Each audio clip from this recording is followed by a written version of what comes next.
Sento. Ako nga pala si Prince, yung maghahapong lang dito. Pinagawa ko ito maghahapon kasi ipaparebag ko sana.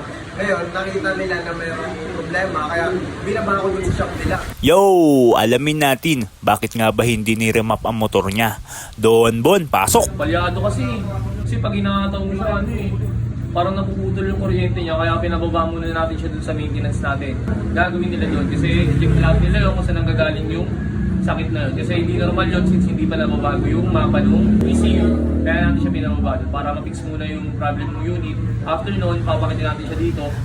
Ayun na nga, narinig nyo ang munting paliwanag ni Doc Bon. Mas malaman pa sa palaman, hindi po niya ipipilit kahit maliit na bagay man yan kung mapupunta naman sa malaking abala.